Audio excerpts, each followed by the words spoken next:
problem, aren't they? But you know how the Muslims solve their problem?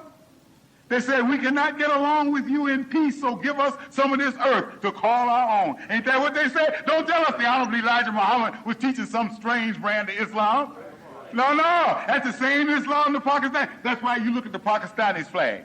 You see all the flags of the other countries, they got the crescent turned that way. Notice Pakistan got theirs turned the same way ours is, and we had ours first. They studied the same Islam, and they got the result. Praise the good Lord. Brothers and sisters, thank you. And pray Allah that all of you will strive. We had a sister in Detroit. And incidentally, sisters, another thing, that tape is here, and I'm sure they got them made up and it's available. But, in some countries, the minister has visited. I haven't visited any of them, but the minister has visited them, and he was very upset by the fact that there are some Muslim countries where women are not allowed to even go in the mosque to pray. In Saudi Arabia, where Mecca headquarters is, a woman can't even get a driver's license. She's not allowed to drive a car. Not just Muslim women, no woman. Okay? So he took them to task on that. And when all the Muslim sisters were buying 2 and 3 of his tapes when they left, going to take them and let some of the other sisters hear. But, he showed that they were so out of step, they're going to question whether he's a real Muslim. Whether he's a real Muslim, the way they treat women. And Muhammad never taught that. The Holy Quran never taught that. And he made the imam who had doubted him bear witness when he started talking about Jesus' mother, Maryam, who has a whole surah named after her. Now check this out. This is why Muslims who talk about, we don't read the Bible and we don't... They got Jesus' mother, got a whole surah dedicated to her. They don't have one dedicated to Muhammad's mother. Yeah, you think about that real hard. Now, when it talks about, in the Holy Quran, when it describes the birth and raising of Mary, and this is where he made the imam stand up and tell it like it is. He was talking about, he said, I went on Hajj, he said, I looked around and said, here they're taking my wife and Sister Tanetta around the corner. They're going around to pray with their head down in the hot sand, and all the men in the mosque in the cool. Where'd that come from? He went to another country in South America. They talking about the women over in another building. They couldn't come in the mosque. Where'd they get that from? When he showed him and made him admit in the Holy Quran when it talks about Mary, how she was being prepared to be the mother of Jesus, how her parents were righteous, and they raised her righteous. And then he turned to the imam and said, and the Holy Quran said, she grew up where? In the mosque. Jesus' mother grew up in the mosque. Now what kind of Muslim is it then who says that women are not allowed in the mosque? You're not a Muslim at all.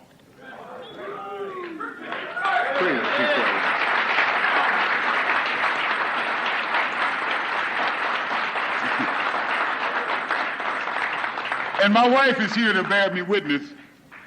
A little over a year ago, the Ahmadiyas in New York invited me to come and speak on the occasion of Muhammad ibn Abdullah's birthday. May the peace and blessings of Allah be upon him.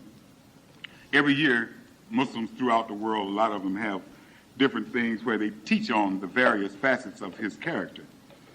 So this particular year, they asked me to come and to speak on Muhammad, the liberator of women.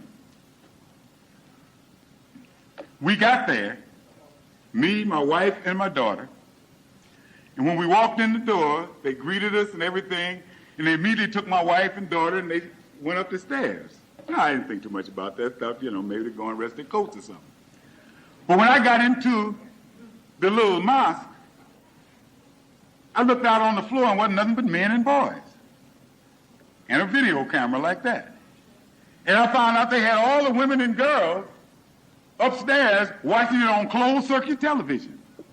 And I'm teaching on Muhammad, the liberator of women. I got to the mosque that day, I told them, please, I would have been a little slicker than that. At least for one day I'd have let the women in there and show if I know somebody's coming to teach on something like that. But they crazy. They didn't even front.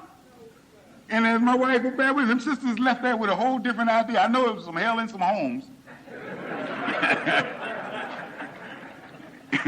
Because they cannot support that. The treatment of women in most Muslim countries cannot be supported by the Holy Quran. It is in direct contradiction to the Holy Quran and to the Sunnah of Prophet Muhammad. Even to the point of them talking about a woman during her menstrual period not supposed to enter the mosque. They got a Sunnah, they got a hadith of Prophet Muhammad where he left something of his in the mosque. And he wanted to send his wife Aisha back to get it. And she said, oh. She says, but my menses. He said, well, I hope your menses is not on your hands. That was his answer. Now, where do they get these ideas? I tell you what you do. Study Judaism. Study the teachings of the Talmud, and you'll see where most of the Muslim societies got their religion from. They didn't get it from the Quran. The minister got it to his Talmuds right up there in his office I have access to. I got mine right back at home. Study the Talmud and you'll find where all those crazy ideas came from. They came from Judaism and not from Islam. And the Jews were in Arabia during that time, putting their little poison influence on. Okay? This is why Muhammad told his followers that 3 generations after him, they wouldn't even be of him. That's the prophet of God. Did he lie?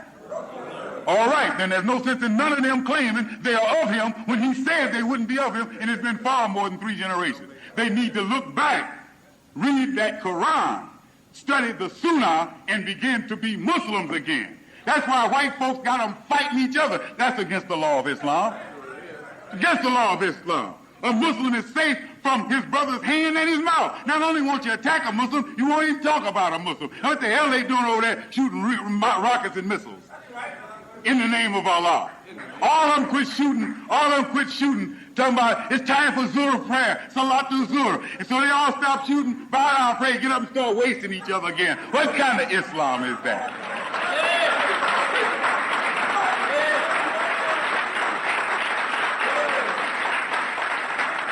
Brothers and sisters, let me end on this note. This is why we went through all the thing about birth. This is a birth of a whole new nation. The old one ain't fit. I just have to say it like that. There are 3 religious capitals on earth that are powerful, and all 3 have become too corrupt for God to accept. God is going to destroy Rome, God is going to destroy Jerusalem, and God is going to destroy Mecca. Now you watch it, because neither one of those 3 cities is fit to be called a holy city. There's too much inhumanity, too much filth going on in all 3 of them for God to look upon them and people to say that's going to be his future kingdom, not living.